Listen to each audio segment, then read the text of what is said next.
नमस्कार दोस्तों, welcome back to money matters. बात करने वाले हैं आज आईडीएफसी फर्स्ट बैंक लिमिटेड के ऊपर। कमेंट सेशन भरा हुआ था पिछले 4-5 वीडियो में सिर्फ आईडीएफसी फर्स्ट बैंक के नाम से, क्योंकि बैंक के अभी रिसेंट में रिजल्ट आए हैं। रिजल्ट आने के बाद स्टॉक में थोड़ी सी डिप ली है। This is the monthly chart, ये आपको दिख रहा होगा। और अब लोगों के मन में क्वेश्चन था कि इस बैंक में क्या किया जाए। जिनके पास है वो सोच रहे हैं कि क्या करें, जिनके पास नहीं है वो सोच रहे हैं कोई डिप आएगी तो लेने का अपॉर्चुनिटी है क्या। सब लोगों के मन में इस कंपनी के लिए डाउट थे, तो आज इस पे वीडियो हाजिर है। लेकिन ध्यान रखिए, जो भी डिस्कशन होगा उसे आपको एज अ रेफरेंस और एजुकेशनल तरीके से काम में लेना है। इसे डायरेक्टली बाय सेल के लिए यूज ना कीजिए। अपनी बुद्धि और विवेक का इस्तेमाल जरूर करिए। ये एडवाइजर है तो उसके साथ कंसल्ट करिए। हम जो भी वीडियो बनाते हैं वो आपके एजुकेशन के लिए बनाते हैं, ताकि आप लोग उससे सीखें और सीख के आगे बढ़ पाएं। इस चैनल पे उन्हीं स्टॉक्स पे बात होती है जिन पे आपके क्वेश्चंस हो। तो आपका भी किसी स्टॉक के रिगार्डिंग कोई कमेंट है, कमेंट बॉक्स में निसंकोच बिंदास आप बताइए।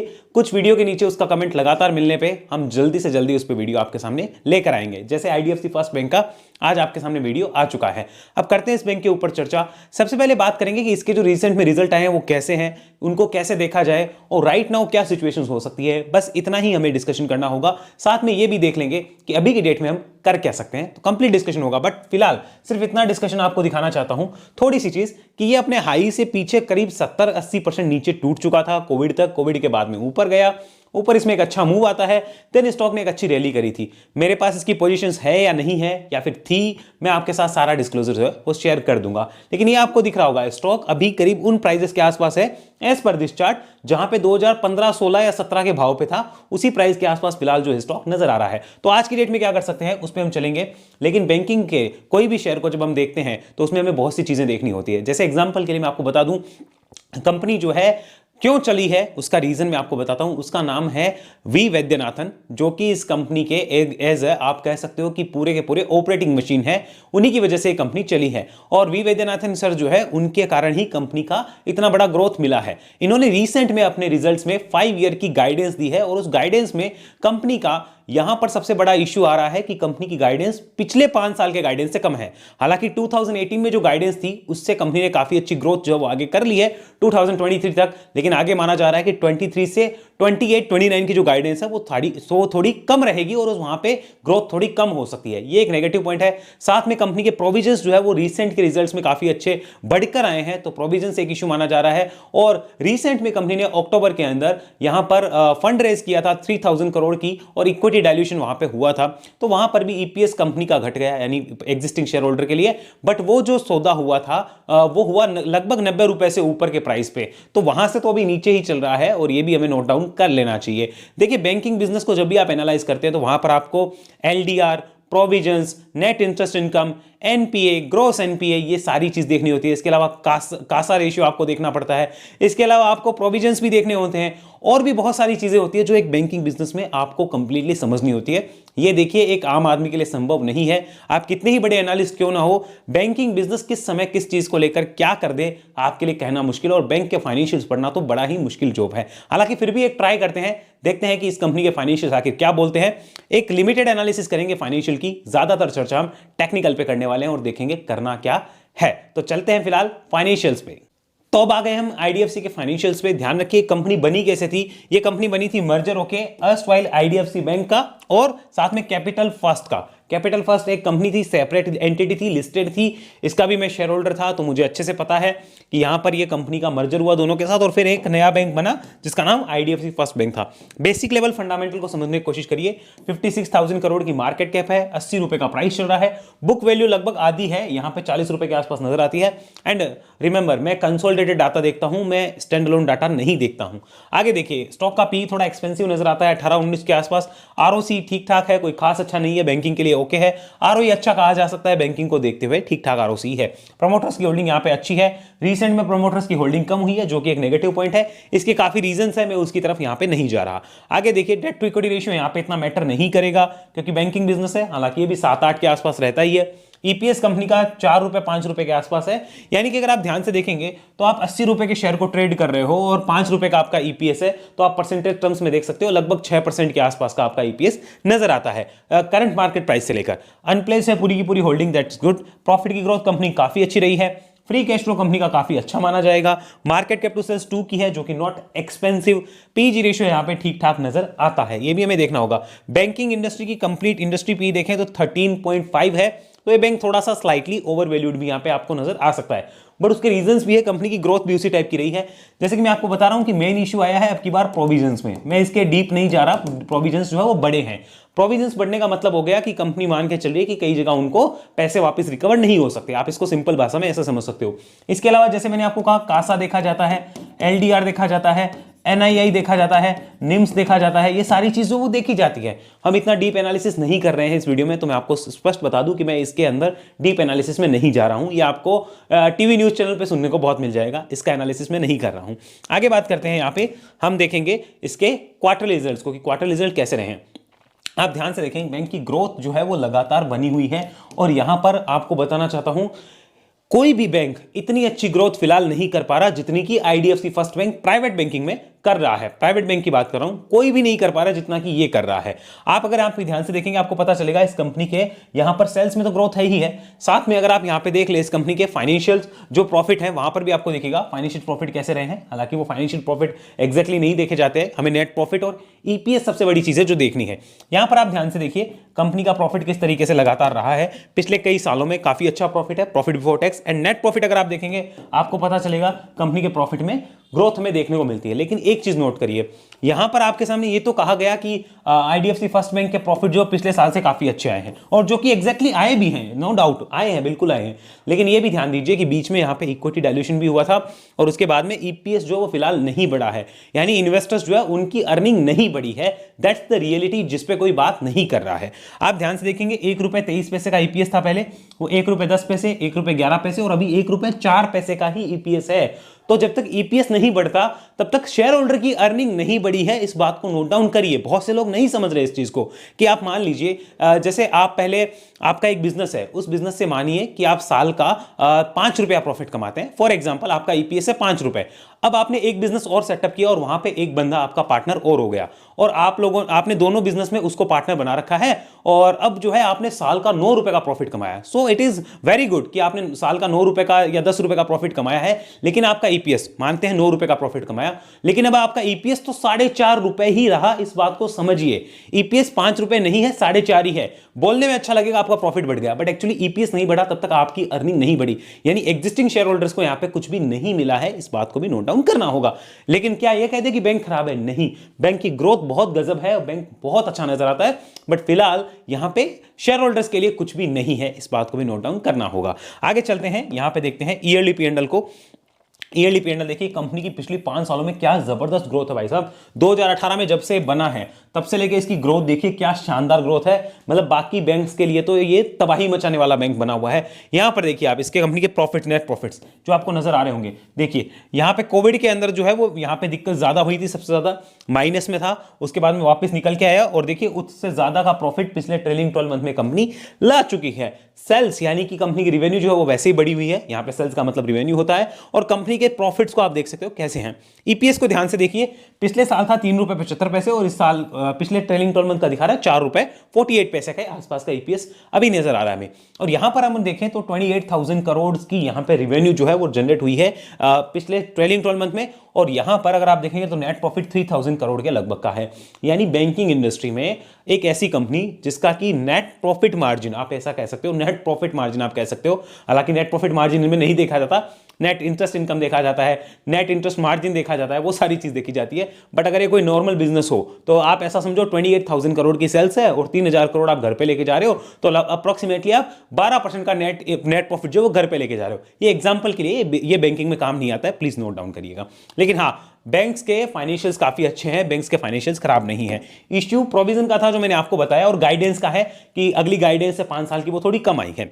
लेकिन इसकी ग्रोथ देखिए पिछले 5 साल में कैसी रही है, शानदार है। 3 साल में शानदार, ट्रेलिंग 12 मंथ में शानदार कही जाएगी। और यहां पर प्रॉफिट ग्रोथ भी कंपनी की शानदार नजर आई है, और कोविड के बाद हिट होने के बाद ये मैनेज किया है उन्होंने। नया बैंक बना है, मर्जर हुआ है बेचारे का भी अभी, मतलब बच्चा पैदा ही हुआ था, पैदा होते ही उसने कोविड देखा, कोविड से निकल के वो सामने आया और उसने कहा कि देखो हम जिंदा हैं और हम काम करने को तैयार हैं, अच्छा काम करेंगे, और उस बच्चे की ग्रोथ देखो क्या शानदार रही है। तो ऐसे बच्चे की इम्यूनिटी जो है वो काफी स्ट्रांग हो चुकी है। ये बच्चा आने वाले समय में कोई भी छोटी मोटी प्रॉब्लम होगी तो उससे लड़ने में सक्षम है। मैंने सिंपल शब्दों में आपको समझाया है कि बच्चे की इम्यूनिटी बहुत स्ट्रांग है क्योंकि कोविड को झेल चुका है। इस बात को भी समझिए। आगे चलते हैं, यहाँ पर हम देखते हैं कि स्टॉक प्राइस सीएजीआर 12% के लगभग कर रहा है 5 साल का। और अगर मैं पिछले 6-7 साल की बात करूँ तो इन्वेस्टर्स को कोई रिटर्न नहीं है, जिन्होंने उस टाइम पे लिया था उनको फिलहाल कोई रिटर्न नहीं है, ऐसा हम कह सकते हैं। यहाँ पे देखते हैं पिछले 3 साल और 1 साल में गजब रिटर्न है। रिटर्न ऑन इक्विटी आपको दिख रही होगी कंपनी की, ठीक ठाक है, बहुत अच्छी रिटर्न ऑन इक्विटी इसको हम नहीं कह सकते। आगे बात करते हैं यहाँ पे, और अब चलते हैं यहाँ पे प्रमोटर्स या फिर शेयर होल्डिंग पैटर्न पे। तो आप ध्यान से देखिए, यहाँ पे रिसेंट में आपको दिखेगा प्रमोटर्स की होल्डिंग जो वो थोड़ी सी कम हुई है, ये आपको नजर आ रहा होगा। ये प्रमोटर्स की होल्डिंग कम हुई है फॉर वेरियस रीजंस, में उसके अंदर नहीं जा रहा। यहाँ पे एफआईआईएस को देखिए, यहाँ पे इनकी होल्डिंग भी थोड़ी सी कम हुई है, but over a long period of time FIIs की होल्डिंग इस कंपनी में इंक्रीज हुई है over a long period of time. अगर डीआईएस की होल्डिंग को देखा जाए तो रिसेंट में इनकी होल्डिंग जो वो इंक्रीज हुई है, यहाँ पर डीआईएस ने अपनी होल्डिंग बढ़ाई है, जो कि प्रमोटर्स के थ्रू ही बढ़ी, आप ऐसा समझ सकते हैं। गवर्नमेंट की होल्डिंग जो है वो रिसेंट में थोड़ी सी यहाँ पे कम हुई है, पब्लिक की होल्डिंग थोड़ी सी यहाँ पे बढ़ी है। इस बात को नोट डाउन करिए कि आज से करीब साल भर पहले के अगर हम जाते हैं दिसंबर 22 को देखते हैं यहां पर, तो 16 लाख शेयर होल्डर्स थे आईडीएफसी फर्स्ट बैंक के, जो अभी 50% ग्रोथ करके 24 लाख हो चुके हैं। तो ये total number of share holders में लगभग 50% की ग्रोथ है। तो ये लोग किस एक्सपेक्टेशन से आए वो भी हमें समझना होगा। देखो यहां जो आए, अगर उनकी एक्सपेक्टेशन थी कि हमें 50-60-100% रिटर्न चाहिए तो उनको तो मिल गया होगा। ये जो आए हैं ये सेम रिटर्न की एक्सपेक्टेशन से अगर आए हैं तो इनको धक्का लग सकता है, क्योंकि मार्केट हमेशा कंटिन्यूअस अपसाइड के मोमेंटम में नहीं रहता है। हालांकि एक्सपेक्टेशंस क्लियर करनी होगी खुद को ही कि क्या एक्सपेक्टेशंस है। अब देखिए सेगमेंट वाइज समझिए, रिटेल बैंकिंग से कंपनी का 59% पैसा आता है, और यहाँ पे ट्रेजरी से 27%, कॉर्पोरेट एंड होलसेल बैंकिंग से 12% और अदर से 1% का बिजनेस जो है वो कंपनी लाती है। नेक्स्ट अगर हम यहाँ पे बात करने चले तो हमें सबसे पहले देखना होगा कंपनी का चार्ट क्या बोलता है, क्योंकि अब क्लियर पिक्चर हमें वही मिलेगी। सो लेट्स डू चार्ट पे चर्चा।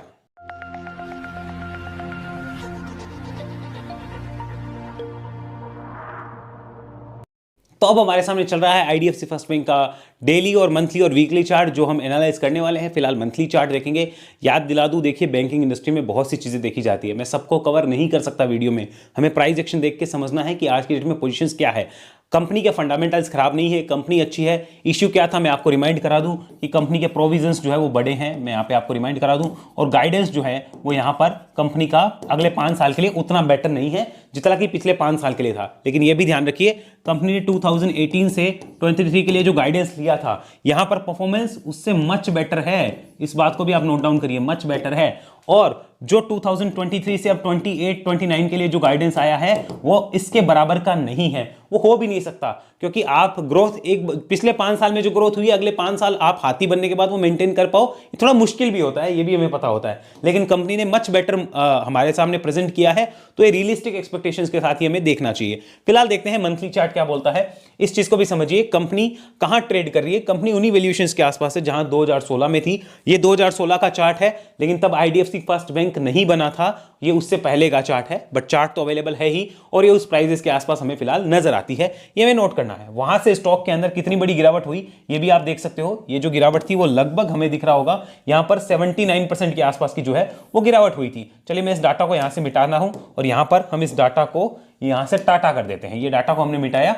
अब इस चार्ट को हमें देखना है, हमें यह समझना होगा कि फिलहाल ट्रेंड क्या है, देन हम बात करेंगे करना क्या है। ट्रेंड को समझिए, स्टॉक ने एक अप ट्रेंड का मूवमेंट लिया था, यहां से ये मूवमेंट आया था 2023-22 के लास्ट में, और फिर स्टॉक 4-6 महीने यहां कंसोलिडेट करता है, देन एक ब्रेकआउट आता है, ब्रेकआउट के बाद अगेन स्टॉक ऊपर जाता है, और वहां से फिलहाल देखिए एक डाउन ट्रेंड की शुरुआत जो है वो स्टॉक करता हुआ फिलहाल हमें नजर आ रहा है। सो राइट नाउ मंथली ट्रेंड क्या है ये हमें पता चल गया। मंथली ट्रेंड तो हमें तो नजर आता है थोड़ा सा साइडवेज टू नेगेटिव। मैं एकदम इसको नेगेटिव नहीं कह सकता, साइडवेज टू नेगेटिव होगा, मैं कंप्लीट नेगेटिव इसको नहीं कह सकता। अब ये पॉजिटिव कब हो सकता है, अच्छा कब हो सकता है, जब स्टॉक ₹90 से 92 की रेंज में जाकर इसको काट ले। इस रेंज के ऊपर जब स्टॉक निकलेगा तो ये अनोदर तेजी में जाने के लिए तैयार हो जाएगा। 90 से 92 के बीच में यहां पर आने दो उसको देखना, और जैसे ही 92 के ऊपर निकलेगा, सस्टेन करता है, तो यहां पे कुछ मोमेंटम क्रिएट हो सकता है, उसको हमें नोट करना होगा।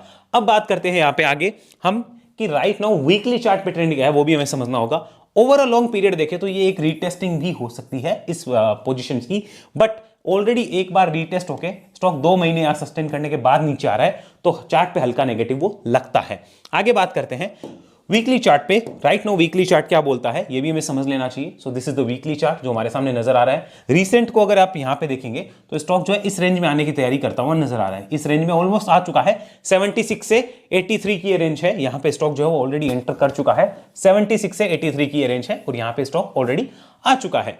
इसके भी नीचे जाता है स्टॉक तो फिर स्टॉक के लिए 70 रुपए और फिर स्टॉक के लिए लगभग आप मान के चलिए 65 से 64 रुपए के आसपास सपोर्ट नजर आता है। स्टॉक के लिए इमीडिएट हर्डल क्या हो सकता है, अगेन आप देखेंगे 90 से 92 की जो रेंज है, ये 92 और 90 रुपीज की रेंज जो है ये एक मेजर हर्डल हो सकती है। स्टॉक ने मल्टीपल अटेम्प्ट्स किए हैं इसको काटने के यहाँ पे देखिए, बट फेल रहा है और फिर एक इंपॉर्टेंट सपोर्ट को यहां पे स्टॉक तोड़ता हुआ नजर आ रहा है। तो अभी ट्रेंड जो है वो साइडवेज टू नेगेटिव है, इसको हमें एक्सेप्ट करना होगा। आगे बात करते हैं, इसको हम over a long period of time देखने की कोशिश करते हैं। यहां पे over a long period of time अगर हम देखें बैंक को तो हमें और डाटा क्लियर होगा। तो मैं यहां पे एक आपको लेवल बता सकता हूं कि स्टॉक जो है इस रेंज में, ये जो आपको रेंज दिख रही है, इस रेंज में अपना दावा ठोकने के लिए आने को तैयार हो सकता है। ये रेंज है लगभग 65 से ₹70 के बीच में। इस रेंज के बीच में स्टॉक अगर आए तो कोई बड़ी बात नहीं है जिस हिसाब से इसका ट्रेंड है। हालांकि बीच में यहां पे भी सपोर्ट है 75 के लगभग और 71 के लगभग भी एक सपोर्ट है। ये 75 का भी सपोर्ट है और 71 के लगभग भी एक एग्जैक्ट लेवल है जहां पे सपोर्ट नजर आते हैं। बट स्टॉक के लिए सबसे बड़ी रेंज कौन सी होगी, मेजर डिमांड जोन जो होगा, मेजर डिमांड जोन वो यहां पर होगा। मैं यहां पे लिख देता हूं डीजेड। डीजेड मतलब मेजर डिमांड जोन है 65 से 70 रुपीज के बीच में। अभी हमने कुछ डिसीजन नहीं लिया है, अभी हम देख रहे हैं कि सिचुएशंस तीनों चार्ट पे क्या है, फिर आगे की बात करेंगे। आगे चलते हैं, इसको आप डेली चार्ट पे समझने की कोशिश करते हैं। Let's have a look at daily chart. ये डेली चार्ट है। अब यहां पे ट्रेंड आपको समझना होगा कि स्टॉक ने किया क्या है, इसको ध्यान से आप समझिए। यहां पर स्टॉक जो है कहां से निकला था, यहां पर देखिए 200 दिन का मूविंग एवरेज लगा हुआ है। स्टॉक निकलता है अगस्त में, अगस्त 2023 से अगस्त 2022 में, वहां से निकला और देखिए पूरे 2023 में इसको रेस्पेक्ट देते हुए अब जो है इस लेवल के नीचे आने की तैयारी करता हुआ नजर आ रहा है। तो अगर यहां से इसके नीचे सस्टेन कर गया तो डेली चार्ट पे भी ट्रेंड क्या हो जाएगा, नेगेटिव हो जाएगा। इसको हमें नोट डाउन करना है। अच्छा, तो नेगेटिव हो गया तो कभी जिंदगी में पॉजिटिव नहीं होगा क्या? नहीं, ऐसा नहीं है। इसके लिए भी यहां पर देखिए 90 रुपीज जो वो इमीडिएट हर्डल है, इसके ऊपर आने पे ही आप कुछ कह सकते हो। तो हमें पता चला कि डेली चार्ट पे ₹90, डेली पे ₹90 और वीकली पे 92, मंथली पे 92, तो हम विनिंग कर देते हैं 92 को। इसके ऊपर आता है तो ट्रेंड वापस बुलिश होगा या अपसाइड का कंटिन्यू हो सकता है। तब तक ट्रेंड क्या है, ट्रेंड डाउन साइड का है, इसे हमें समझना होगा। और यहां पर ये अगर 200 दिन के मूविंग एवरेज के नीचे सस्टेन करता है तो फिर एक नेगेटिविटी है। जैसे देखिए पीछे भी यहां पर इसके नीचे जैसे जैसे सस्टेन किया ये नेगेटिव होता गया और अपॉर्चुनिटी मिलती गई। लेकिन ये अच्छी बात किसके लिए है, जो फ्रेश लेना चाहते हैं उनके लिए अपॉर्चुनिटी भी क्रिएट हो सकती है। तो फिलहाल हमें इतना पता चल गया कि यहां पर ट्रेंड जो है वो एक बार साइडवेज टू नेगेटिव होता हुआ नजर आ रहा है। जब तक 92 के नीचे है ट्रेंड बुलिश नहीं है। अब आज की डेट का ट्रेंड क्या है, नेगेटिव है, चलो नहीं है, साइडवेज है, चलो नहीं है, लेकिन ट्रेंड बुलिश है क्या, इसका आंसर है नहीं है। ट्रेंड बुलिश कब होगा, 92 के ऊपर होगा, ये सिंपल आंसर है। तब तक स्टॉक कहीं भी आ सकता है। This thing is to be note down. यहां पे दिस थिंग को हमें नोट डाउन करना होगा। आगे चलिए, मंथली चार्ट वापस कन्वर्ट किया मैंने आपके सामने। यहां पर ये मंथली चार्ट है, एक चला वीकली देखते हैं इसका। फिलहाल ये वीकली चार्ट है, वीकली हम देखते हैं और मैं अब यहां से मंथली क्रिएट करता हूं। यहां पे मंथली क्रिएट करते हैं चार्ट को और यहां एक इंपॉर्टेंट सपोर्ट जो है वो सबसे इंपॉर्टेंट सपोर्ट जो है वो आपको मैं लगाना चाहूंगा। लगभग इस रेंज के आसपास आएगा, ये हमारा सपोर्ट हो जाएगा लगभग 67 रुपीज के आसपास। बट अगेन उसी डिमांड जोन की बात हो गई जो हम बात कर रहे हैं यहां पर, ये वाला 65 से 70 रुपीज के वाला, इस डिमांड जोन की बात यहां पे हो रही है। इसके नीचे देखिए मेजर दिक्कतें जो है वो बैंक ने दिखाई है इसी डिमांड जोन के नीचे। तो 65-70 रुपीज का लेवल है, उसको आप ध्यान में रखिए। स्टॉक जो है उसके हिसाब से अभी आपको परफॉर्म करता हुआ दिख सकता है और ऊपर के अंदर 92 रुपीज के ऊपर ही स्टॉक में कोई मोमेंटम क्रिएट होने के चांस रहेंगे, तब तक कोई मोमेंटम क्रिएट नहीं हो सकता। सो ट्रेंड साइडवेज जा सकता है, साइडवेज टू नेगेटिव रह सकता है। अब बात करते हैं कि आज की डेट में हम क्या कर सकते हैं। तो हम बात करेंगे कि अगर हम ऑलरेडी इन्वेस्टेड होते हैं, यहाँ पे अगर मैं मानता हूं हम ऑलरेडी इन्वेस्टेड होते तो हम क्या करते। ऑलरेडी इन्वेस्टेड हम मानेंगे, हम ऑब्वियसली नीचे से ही हैं, यहां से तब तो मैं कुछ नहीं बोलूंगा, वो डायरेक्टली होल्ड ही बनेगा क्योंकि इतने टाइम से ले रखा है तो फिर क्या ही बनेगा। ऑलरेडी हम नीचे से अगर इन्वेस्टेड है, मानो किसी भी प्राइस से, यहां से यहां से यहां से, तो अभी हमारे पास क्या ऑप्शंस है। पहले ये चेक करो भी फंडामेंटल कैसे हैं कंपनी के। तो फंडामेंटल अच्छे हैं, खराब नहीं है, फंडामेंटल तो बढ़िया कहे जाएंगे। अच्छा, टेक्निकल कैसा है कंपनी का, technical sideways to negative है, साइड टू एन है, साइड टू एन है, तो यानी कि फिलहाल बुलिश तो नहीं है। तो अगर ऑलरेडी इन्वेस्टेड है तो उसको दो चीज क्लियर करनी होगी, क्या वो यहां पर पार्शियल प्रॉफिट बुक करना चाहता है, टाइम नहीं देना चाहता, तो मैं हमेशा कहूंगा पार्शियल बुक होना चाहिए। रीजन क्या है, वो 200 दिन के मूविंग एवरेज के नीचे भी आ रहा है, ट्रेंड भी नेगेटिव हो रहा है, तो पार्शियल प्रॉफिट बुकिंग तो उसके लिए बनती है। This is completely thing to be note down यहां पे। और 92 के अगर जब तक इस रेंज के ऊपर नहीं जाता, यानी कोई भी बाउंस बैक अगर उसे मिलता है तो वो पार्शियल प्रॉफिट बुक करना चाहे तो कर सकता है, ताकि नीचे आए तो वो एड मोर कर पाए। इस पार्शियल प्रॉफिट बुकिंग का क्या यूज करेगा, वो नीचे नीचे एड मोर कर पाएगा। ये पहली ऑप्शन है जिसके पास ऑलरेडी इन्वेस्टेड है। दूसरा क्या है कि नहीं, अगर स्टॉक यहां पे नीचे आ गया तो I will definitely add more, मुझे भी फिलहाल प्रॉफिट बुक नहीं करना, मैं इसको आने वाले 5-7 साल रखना चाहता हूं, मुझे कोई प्रॉब्लम नहीं है। देन वो भी अपना तरीका सही है, कोई खराब नहीं है, बैंक अच्छा है, बैंक खराब नहीं है, बट उसमें रिस्क हो जाएगा कि आपका प्रॉफिट जो वो खत्म हो जाएगा, वो सिर्फ कागजों में रह जाएगा। इस बात को भी आपको समझना होगा, ये भी आपको नोट डाउन कर लेना चाहिए। तो आपके पास दो ऑप्शन है जो दोनों मैंने आपके साथ शेयर कर दिए। बात करते हैं फिलहाल क्या कोई यहां पे फ्रेश एंट्री बनती है क्या, फ्रेश इन्वेस्ट, और इन्वेस्ट का मतलब हो गया कम से कम 1, 2, 3 साल का व्यू है, कम से कम बताया है, मैक्सिमम 5-10 साल तो हो ही सकता है, मैं कम से कम की फिलहाल बात कर रहा हूं आपके सामने कि अगर इतना व्यू है तो क्या कर सकते हैं। तो हम सबसे पहले देखेंगे कि फंडामेंटल, अगेन बात उसी की होगी, अच्छे हैं। टेक्निकल कैसे हैं, टेक्निकल फिलहाल क्या है, साइड टू नेगेटिव है। तो अब टेक्निकल जब ऐसे हैं साइड टू नेगेटिव, तो वन टाइम इन्वेस्टमेंट को हम क्या कहते हैं, नो। वन टाइम क्या हो जाता है, वन टाइम को हम कह देते हैं नो, क्योंकि साइडवेज टू नेगेटिव है मोमेंटम। अच्छा, ये पॉजिटिव कब होगा, ये पॉजिटिव होगा अबव 92। तो जो क्लियर है कि नहीं मैं 92 के ऊपर ले लूंगा, लेकिन मोमेंटम बनेगा तो ही लूंगा, वरना नहीं लूंगा, तो उसे मोमेंटम बनने के बाद का देखना चाहिए, फिलहाल नहीं देखना चाहिए। जो इस चीज को लेकर क्लियर है कि मुझे वन टाइम लेना ही नहीं है, I am ready to accumulate in parts, accumulate in part, जो एक्यूमुलेट करने को तैयार है इन पार्ट्स, उनके लिए क्या है, ये एक फॉल जो होगी, this is a chance to accumulate, chance to accumulate, ये उसे ध्यान रखना होगा। बट ध्यान रखिए, अगर उसकी रिटर्न एक्सपेक्टेशंस ये है कि 80 पे लिया है और 2 महीने बाद 160 हो जाएगा, तो भाई साहब आपको धक्का लग सकता है, ऐसा कुछ नहीं होने वाला है। ऐसा सपने हैं आपके, और वो सपने आपको कह सकते हैं कि बर्बाद कर सकते हैं, ऐसे सपने मत लीजिए। नॉर्मल रिटर्न एक्सपेक्टेशंस है, नॉर्मल रिटर्न एक्सपेक्टेशंस है, तो देन ओके, कोई दिक्कत यहाँ पे नहीं है। अगर आपकी बहुत बड़ी रिटर्न एक्सपेक्टेशंस है कि मैं एक्यूमुलेट कर रहा हूँ इसको, डिप पे एक्यूमुलेट कर रहा हूँ, मानो 6 महीने एक्यूमुलेट किया, डिप पे हर डिप पे एक्यूमुलेट किया, और रिटर्न एक्सपेक्टेशन है कि उसके 6 महीने बाद में स्टॉक जो 5 गुना हो जाएगा, ऐसा नहीं होने वाला। नॉर्मल रिटर्न्स आपको मिल सकते हैं, अच्छे रिटर्न मिल सकते हैं, खराब नहीं है। तो ये हो गया फ्रेश इन्वेस्ट वालों के लिए, जिनका व्यू कम से कम 1, 2, 3 साल का है, उनके लिए कि वन टाइम तो यहां पे नो बनता है, क्योंकि टेक्निकल नेगेटिव है। वो वन टाइम कब बनेगा, वो अबव 92 बनता है, उसमें आप विद एसएल काम कर सकते हो। उसमें क्या हो सकता है, विद एसएल हो सकता है। और आपको ऐसा है कि नहीं भाई साहब, मेरे को कोई टेक्निकल वेक्निकल से मतलब नहीं है, मेरे को तो आज लेना है और लेना ही है, मतलब सिंपल सी बात है। अगर स्टॉक यहां से 80 से कल 89 या 90 चला गया ना, और मैंने इन्वेस्ट नहीं किया, तो उसके दोषी आप हो, तो भाई साहब उसके लिए तो अभी कूद जाना चाहिए यहाँ पे, सिंपल सी बात है। क्योंकि वो एनालिसिस पे बिलीव नहीं करते, वो फिर फ्लक्चुएशंस पे बिलीव करते हैं, तो फ्लक्चुएशंस पे आप जा सकते हैं, आपकी इच्छा है। हम तो नहीं जाते। फ्रेश इन्वेस्ट मुझे करना होता, डेफिनेटली मैं एक्यूमुलेट के लिए देखता, वन टाइम फिलहाल नो होता। वन टाइम करना होता तो 92 के ऊपर वाली बात होती। भाई कैपिटल के ऊपर है, मुझे कैपिटल ब्लॉक करनी है या नहीं करनी, वो मुझे डिसाइड करना है, सिंपल सी बात यह है। आगे चलते हैं, यहां पे कोई स्विंग ट्रेड है क्या, तो वो कोई स्विंग ट्रेड बन रही है क्या, वो भी तो हमें नोट डाउन करना होगा। Is there any swing trade, answer is yes है, लेकिन कब है, अबो 92 है, अबो ₹92 है। अबो ₹92 जाने के बाद क्या होगा, इंपॉर्टेंट सपोर्ट लिख लो। इंपॉर्टेंट सपोर्ट कितना हो जाएगा, ₹80, ये इंपॉर्टेंट सपोर्ट हो जाएगा, इस बात को नोट डाउन करो। एंड उस केस में ऊपर कहां जा सकता है स्टॉक जा सकता है ₹100, ₹108 एंड 115 प्लस के जो लेवल्स है वो दिखा सकता है। ये स्विंग बन सकती है कब, 92 के ऊपर बन सकती है, उसमें 80 इंपॉर्टेंट सपोर्ट हो जाएगा। क्या अभी बन रही है क्या, आंसर इज नो। अभी तो शेयर खुद ही 80 चल रहा है, अभी तो बन ही नहीं रही है स्विंग। तो स्विंग वालों के लिए मैंने तो ऑलरेडी पहले ही लेवल दे दिया आपको, लेकिन ये बहुत आगे की बात है, हमें लेवल नोट डाउन करने हैं। लेकिन इसका मतलब ये नहीं अभी हम इसको लेकर बैठ जाएं और अभी से हम सोच लें कि बस हमने लिया है तो स्टॉक चल जाएगा, ऐसा कुछ नहीं होने वाला है। ओवरऑल कंक्लूजन ये है कि स्टॉक का ट्रेंड नेगेटिव होने जा रहा है, तो यहां पर फिलहाल फ्रेश बाय का कोई सेटअप नजर नहीं आता है।